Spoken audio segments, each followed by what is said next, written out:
a period of 30, 40, 50 years. But what... So there's so many things going on in my head right now. I'm not trying to make any sense of this. Yes, that is happening, but beneath that, the only reason it works is because we had this legacy, right, of prosperity, of middle class prosperity that lasted for a flash in the pan. But it lasted for a few decades, and for somebody like me and you, that's the world we grew up in. It was the world created by a New Deal, by the heavy unionization of the private sector as well. It's this whole legacy, and that's what we had to start with, and that was such an incredible legacy that I think they were able to take those petty, everyday annoyances, those little things, the worker who's asking for something you don't have and it sort of chafes you when you drive past them on Fort Couch Road, as my mother did, all of those things, and you build up a case against it, and you play on these petty resentments, and you do start to chisel away support. But the whole reason you're able to do it and get away with it, as long as you have gotten away with it, is because there was this bedrock of prosperity, or whatever you want to call it, and we've just sort of been drilling into that. That's what they've been doing, and chiseling away at it year after year after year. But there's always been sort of enough of it that either you didn't necessarily mind if Reagan busted the air traffic controllers union, or Scott Walker busts all of the unions in his state.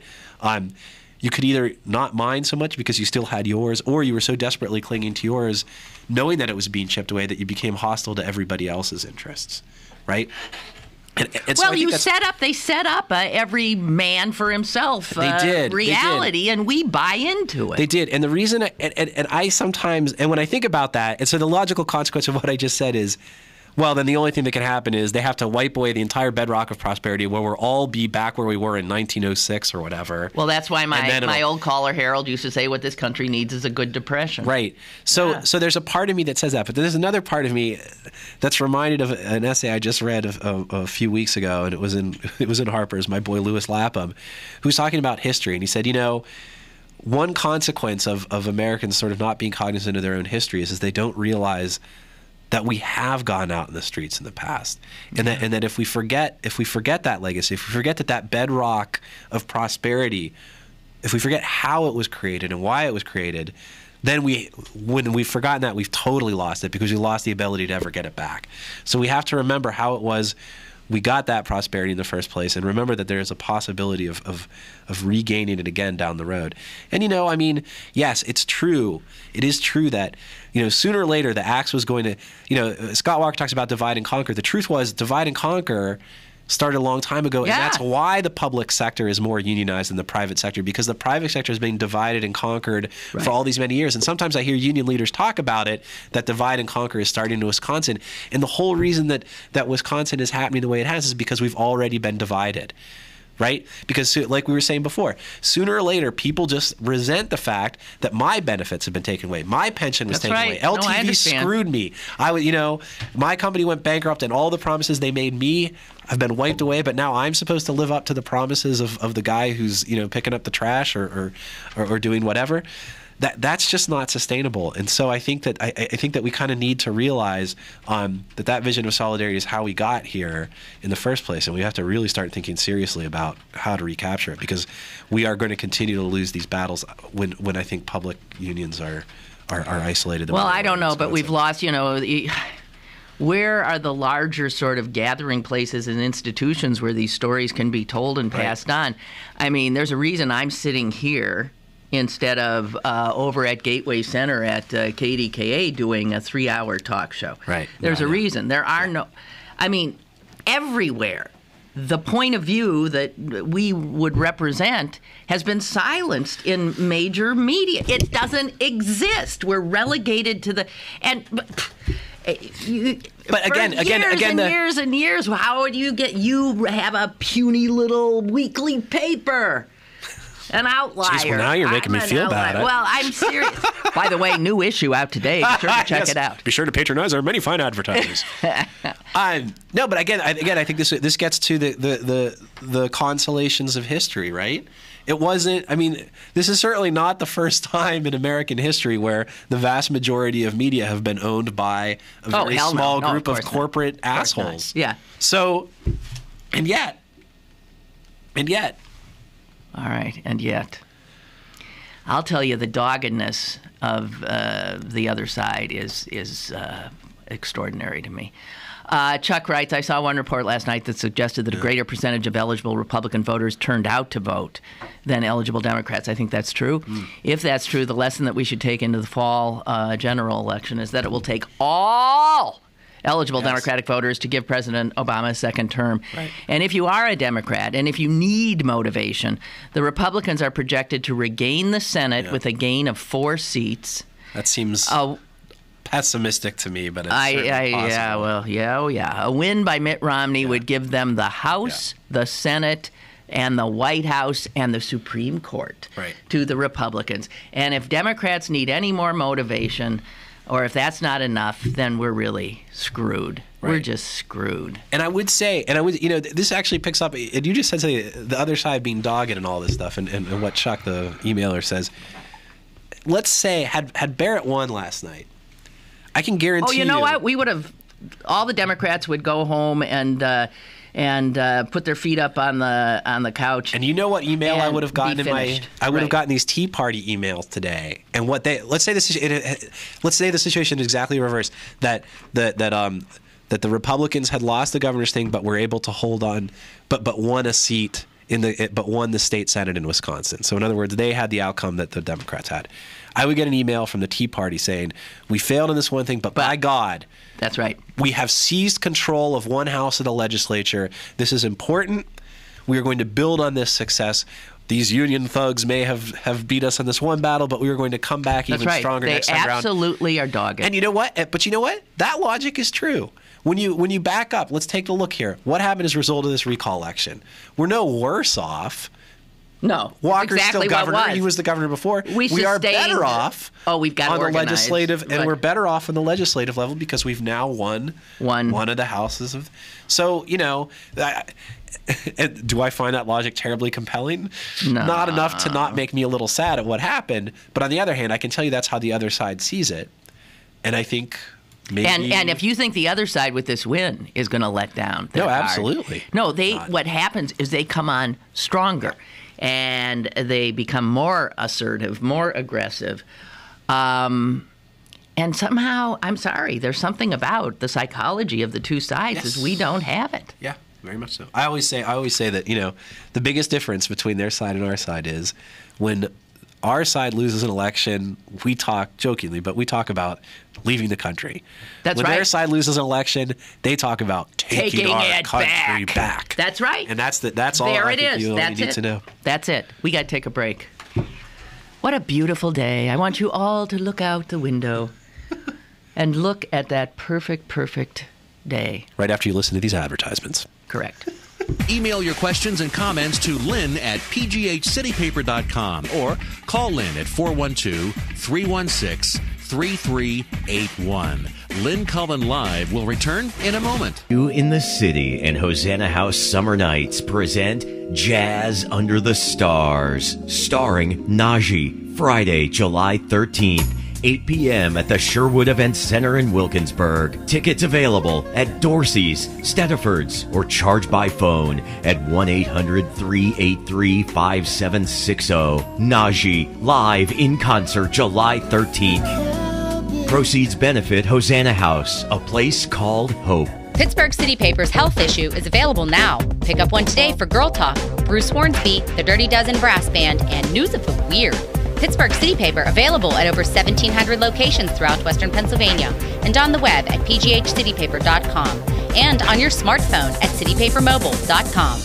Gustavo and Vella wants to thank all of southwestern Pennsylvania, the USA, and the world for helping to liberate his native country of Equatorial Guinea. Equatorial Guinea has suffered 43 years of dictatorship, 43 years of human rights abuses, 43 years of corruption, and 43 years of kleptocracy. Even with $5 billion in oil revenue in 2011, the 700,000 citizens of Equatorial Guinea earn less than $2 per day. A proud Mount Lebanon resident, please help Gustavo and Vella usher in the 21st century by allowing freedom, democracy, and socioeconomic prosperity by the rule of law for the next 43 years and beyond. Email him at presidentandvella@yahoo.com to help free Equatorial Guinea.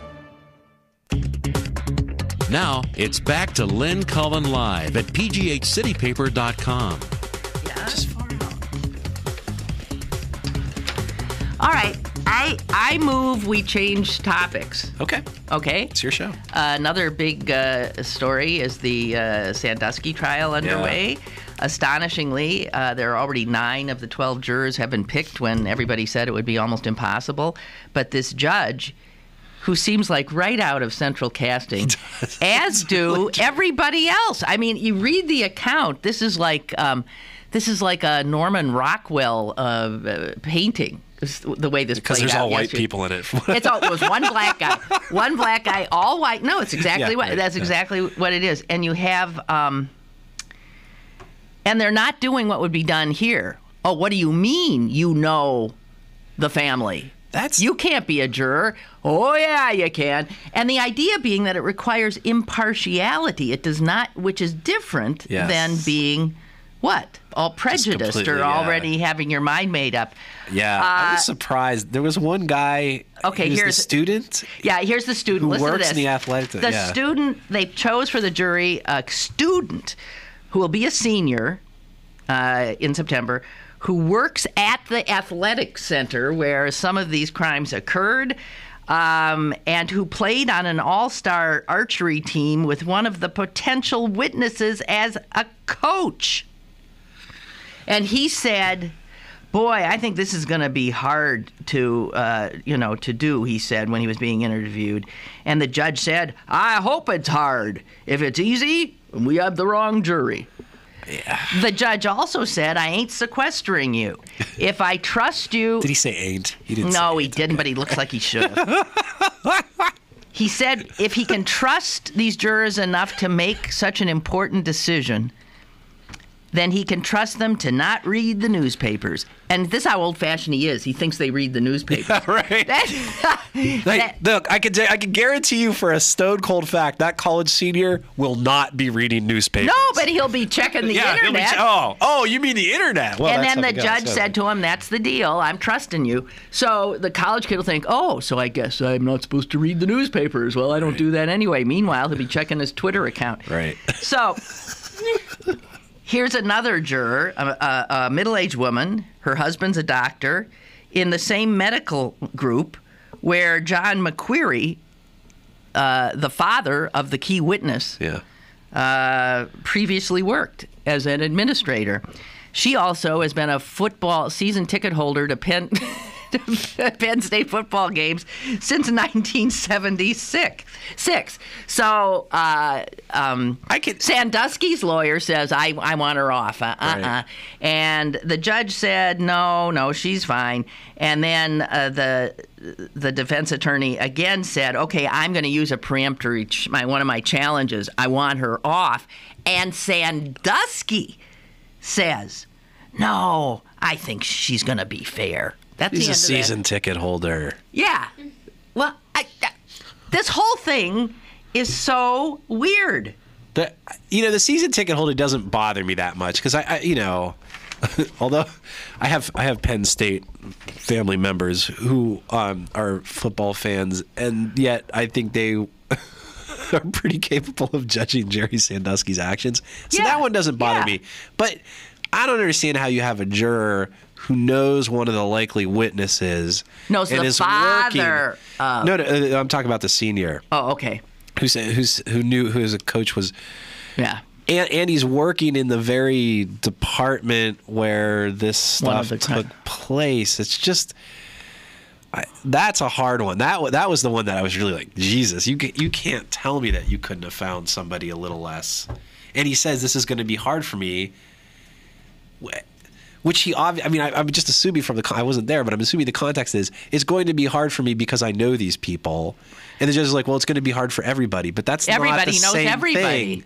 But that's not the same thing. Yes, it should be hard for you to make a decision about whether to send somebody to jail for a very long time.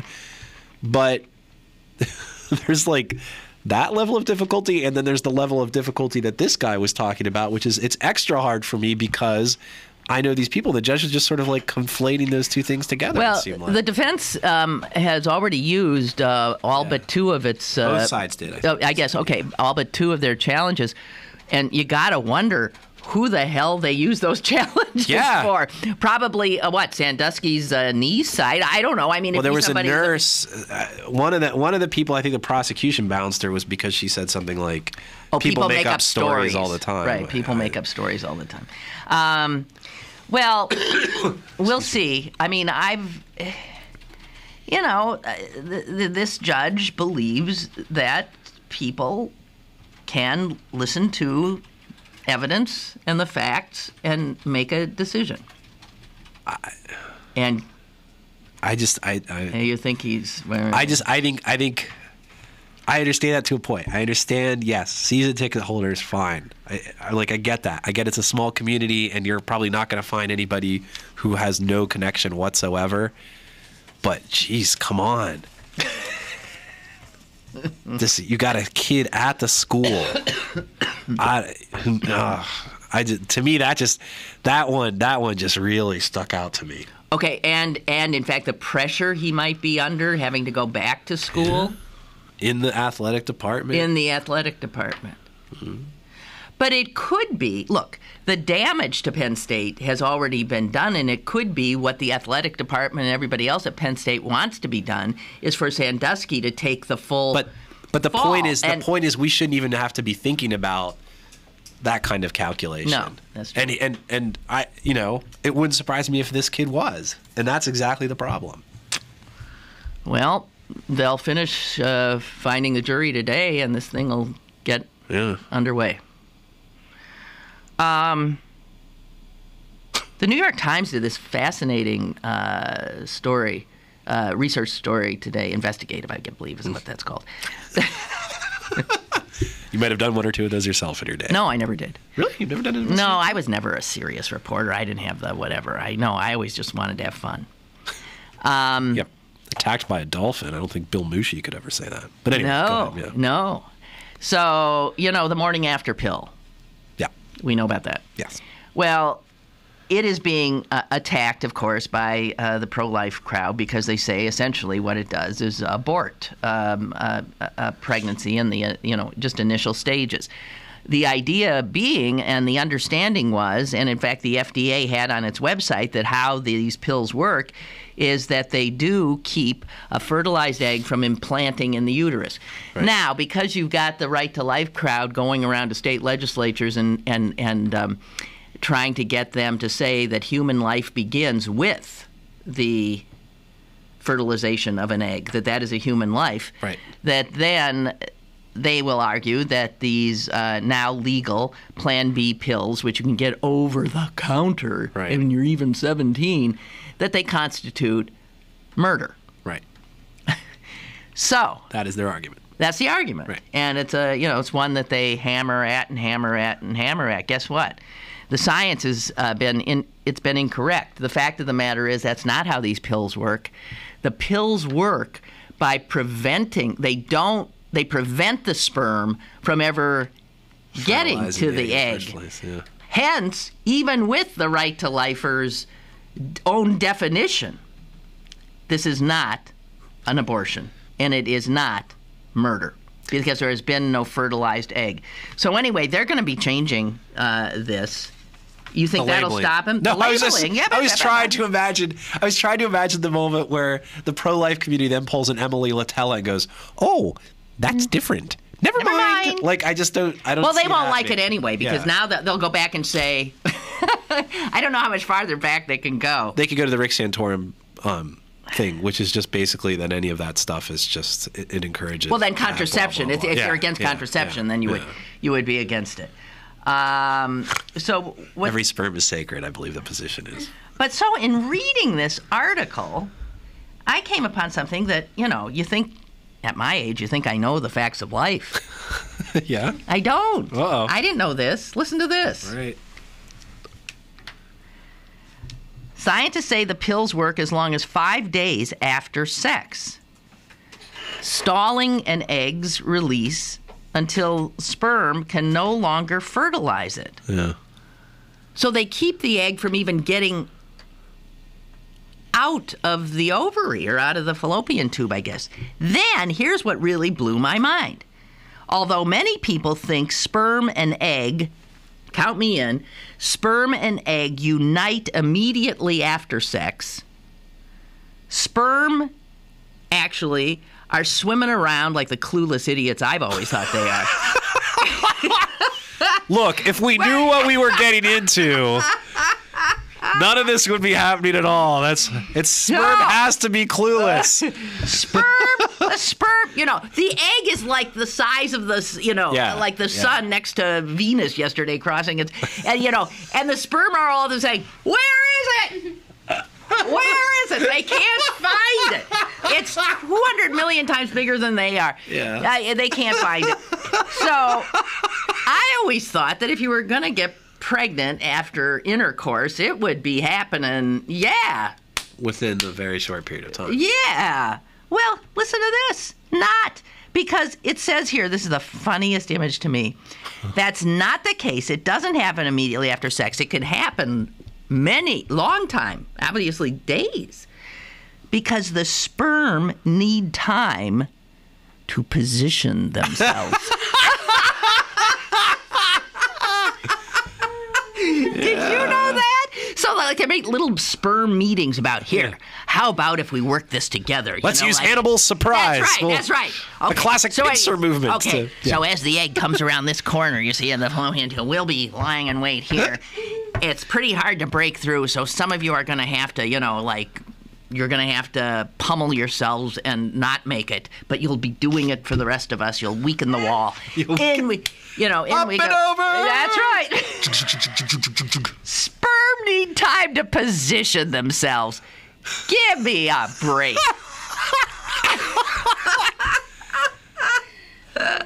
I don't know. Anyway, so this show would be going much differently if I didn't think my wife would be listening to it tomorrow. So then you just behave yourself. Right, I will. Yeah. And there was just one other thing that came up. There was some guy at the Mayo Clinic because they had on their website the incorrect, that this was how do you say that word? Abortifacient or something. Yeah, that it would. Yeah. So the guy who the clinic website's medical editor-in-chief said, "We are chomping at the bit to revise our entry if the FDA changes the label or other agencies make official pronouncements, which is expected." Excuse me. So he said chomping at the bit.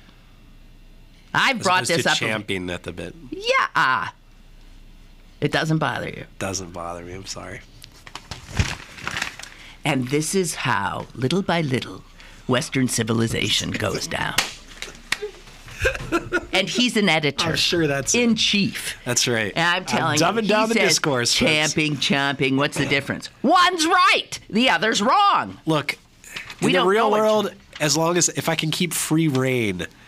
If I can keep that one right. Oh, it's a pun. No, I'm just saying you said free reign. Yeah, no, if you could keep, because people generally, most people's impulse is REIGN, as in like the reign of a king. Oh, I thought REIN, since we're talking about chomping at the bit. Right, no, that's what I'm saying. Yeah, so it is. So free reign. So generally, that's like one of those ones you just have to keep an eye out for because people miss it all the time. Oh, you mean they say free reign with a G? They do? Yes, all the time because they think reign is a king. So if they have free reign, they can do whatever they want. And after all, who the hell knows what champing is? Yeah.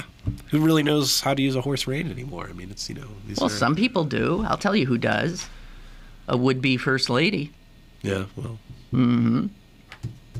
She's very... 1%er, yeah.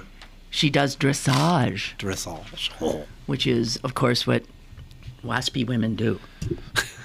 They don't just see a horse as a way to get around. They see a horse as somebody to, do arabesques on and look pretty. We got... Oh, wait. And, Diane, great line. Yes. That's a great line. Diane says, I'm assuming in regard to sperm, they probably don't ask for directions either.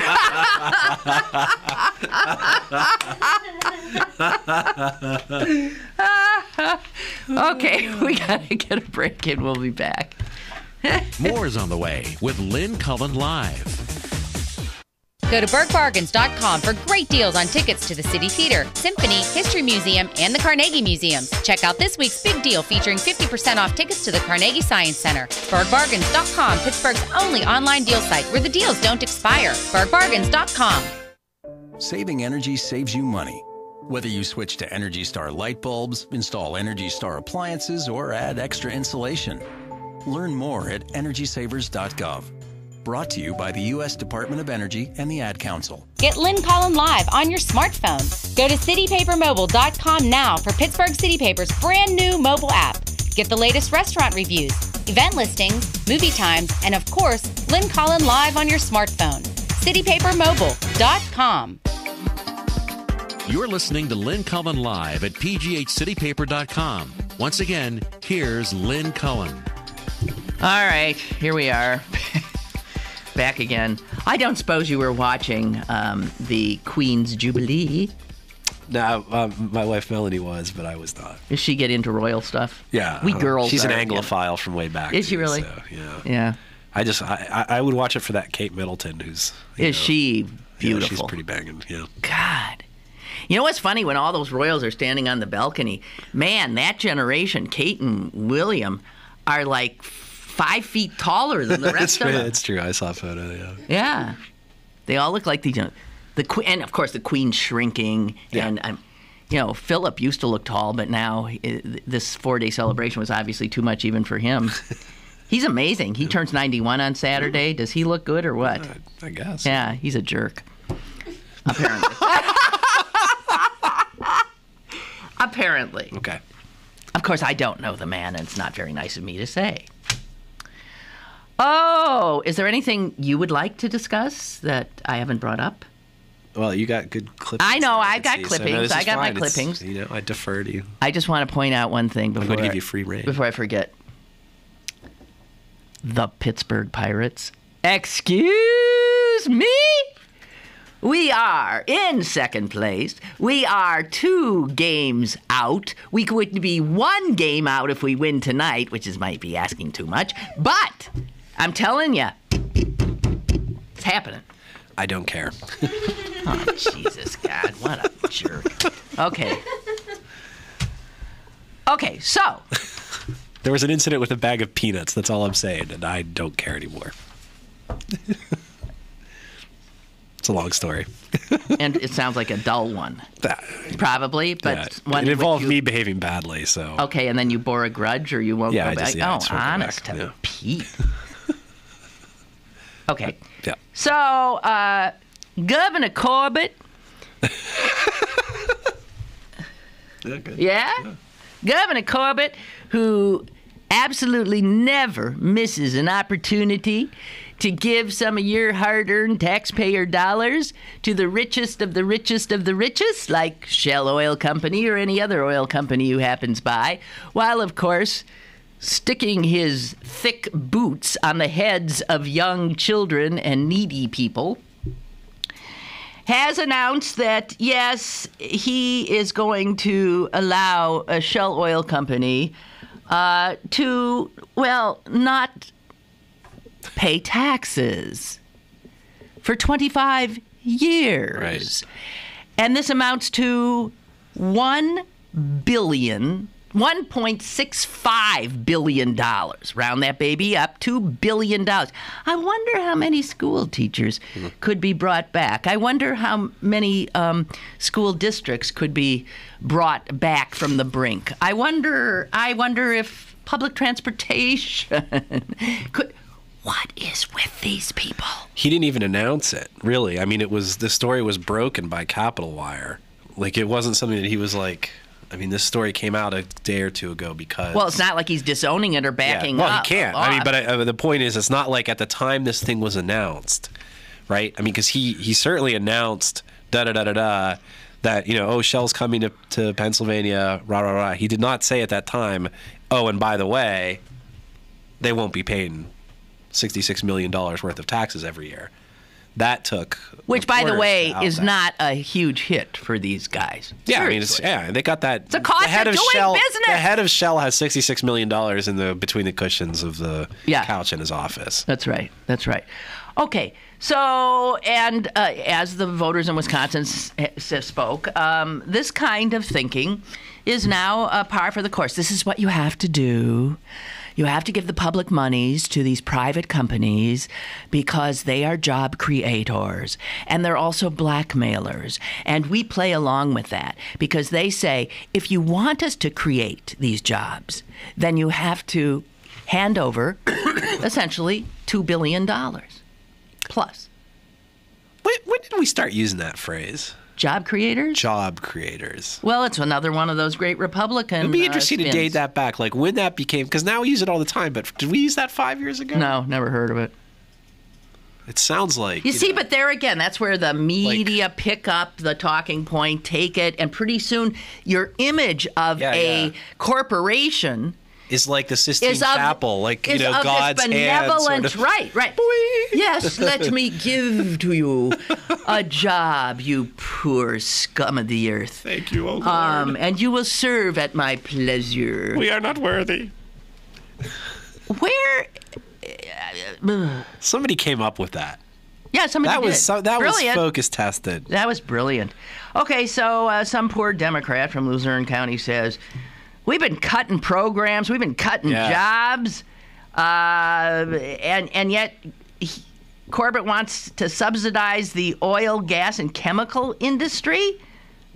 Apparently we can afford to do that. Sure. In fact, Lynn, you can't afford not to in this highly competitive economy. That's right.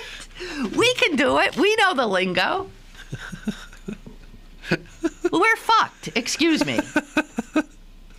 You know, there was some talk like last week or the past couple of weeks in Republican circles, and one of the things they were saying, there was some discontentment with Corbett because why isn't he celebrating his successes more, right? Like, why are his poll numbers so low? And what successes are we talking about there? Well, one of the ones they mentioned was the Shell plant. Why doesn't he talk more about his tremendous success? And maybe now we know why he wasn't calling more attention to that, because the price tag of it had not been disclosed up until that point. Because he sold the Commonwealth's poor and children and afflicted to get the money to get Shell here. I think the question here, Lynn, is, has a handicapped child ever given you a job?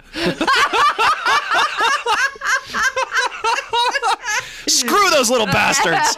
What do they do? All they do is take. That's right. The next time you see one of those ads for like the Children's Institute or whatever, just grab that kid by the shoulder and say, what have you ever done for me, pal? Amazing kids weigh my ass.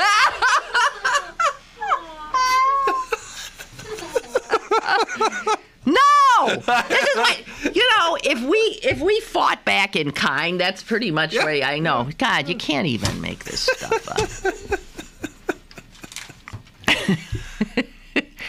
Have you been over to the Arts Festival?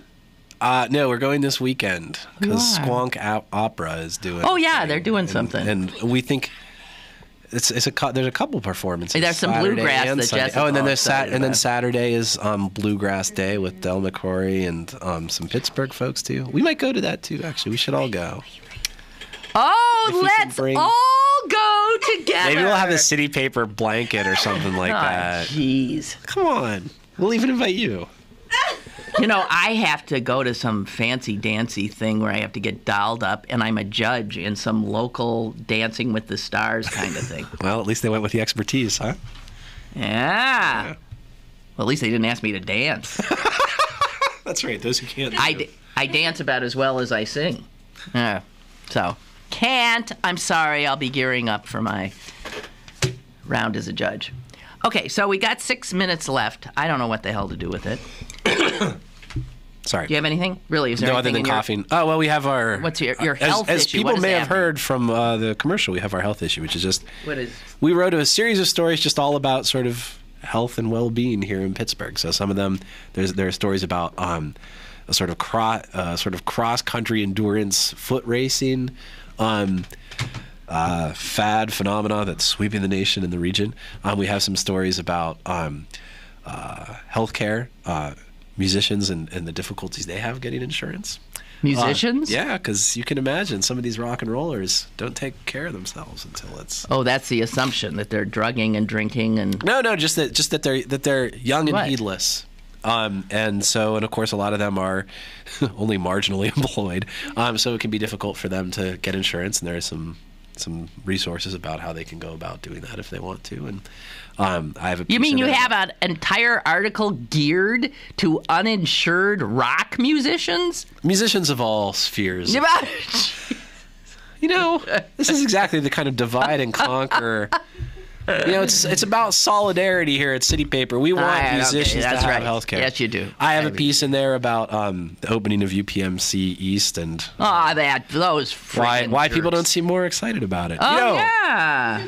They've got that terrazzo flooring and doors and we that got turn opaque redundancy with the touch of a button. And we've got redundancy of services up the wazoo. So that's what the piece is about. And you can shut down a hospital, implode a hospital in Braddock, and then build this palatial palace of a hospital down the road. Right. And so one of the consequences of that is our Tribune of the People on these issues, Jim Furlow, the state senator from Lawrenceville, is proposing what's called certificate of need legislation, which Pennsylvania used to have and a lot of other states still do have. And it basically says... Oh, tell me where it went. Where did it go? Did the Republicans in the 1990s. And? It was allowed to expire because there was a sunset provision. Oh, I see. And they haven't been able to reinstitute it? For some strange reason. I don't suppose Republicans would have anything to do with that. Yeah.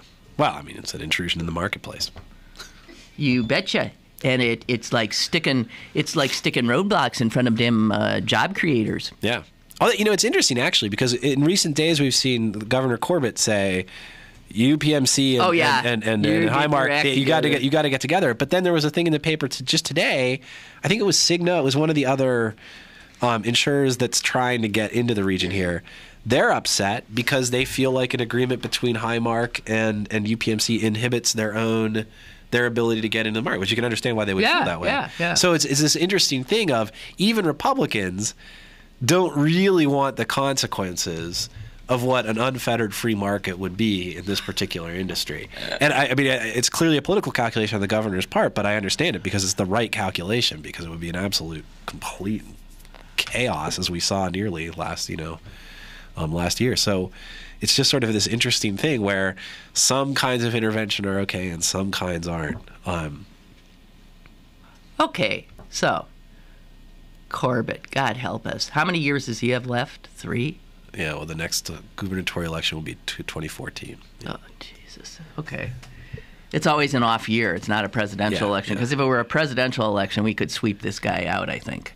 Yeah. Obama, latest poll, by the way, shows Obama up hugely. 12 in Pennsylvania. What is with that? Will someone please explain how the voters of Pennsylvania are now more progressive than the voters in Wisconsin? Yeah, and how they prefer Obama over Romney, but they elect these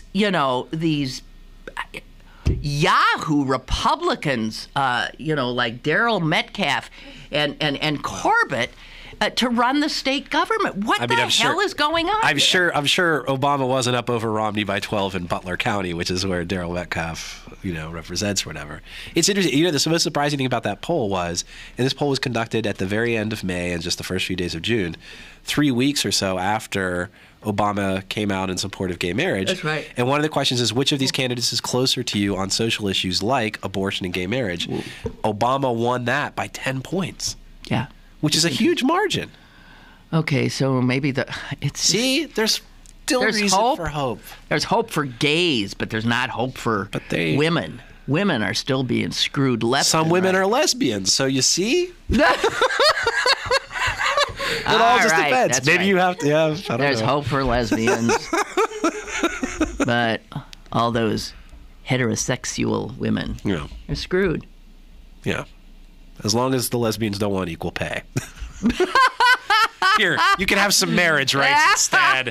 It's just nothing that would eat into corporate earnings. Okay, and just speaking of women, Jane Orey, sentence, you were surprised, happy, indifferent? I was not surprised, but as a tried and true liberal, now that she's a con, I sympathize with her. Yeah, me too! Right up until that guilty verdict came, I was like, I hope you go down, woman. And then the minute it happened, I was just like, oh, poor Jane. Woman. Wow. Wow. So unfair. Yeah, how have the mighty fallen? Jeez. Boy, and you go to jail, it's a little disconcerting for somebody like her with her education, upper middle class, and, because there are a lot of mean women there in jail. You know what? They better watch out, those mean women. Yeah, I know. That's what I always say. She is going to be running the biggest group of, she will immediately organize the biggest bitches in the place, don't you think? Yeah. I mean, I always say this when a politician goes to jail. It's just like, do you really want to expose criminals to hardened politicians? That's right. Like, it's just, you're going to teach them even worse behavior. Horrible behavior. God damn. All right. Well, I think that's it for us. Mr. Potter. Ms. Cullen. Okie Oh, and I forgot to talk to you about the Donald suing Miss Pennsylvania. Wait, he's suing her? Yes. I just saw the thing where she dropped out. He's suing her now she for what, dropped defamation? out, but she said on Facebook that his whole rigged Miss USA thing is rigged, fraudulent, that the winners were chosen beforehand. So he's suing her for defamation. But the real reason she dropped out, they have said, is because she was opposed to this allowing transsexual contestant. Yes. She did not think that somebody who is not a natural-born woman should not be in the... Yeah. And then she decided on Facebook to talk about this other allegation. So I don't know about you, but I would not want Donald Trump suing me. No, clearly he has a lot of money to spend on completely bogus stuff. So even if you were totally in the right, you'd still be... And she's what, like a 21-year-old idiot? Yeah. Good-looking idiot. Well, so anyway, I just wanted to point that out in case anybody didn't know. I did not know. Suing our Miss Pennsylvania. Yeah. Ask for a birth certificate to make sure she's from Pennsylvania, because I hear she's actually a bit of a carpetbagger. Oh, really? Yeah, I hear she went in other states. Oh, really? This is what I heard. Well, this is what I heard. I'm saying. I'm not saying it's true. I'm just saying that it's been talked about. It could bear further examination. Okay. Maybe get Sheriff Joe Arpaio in on it too. Ask for the birth certificate, Donald. Indeed. We're out of here.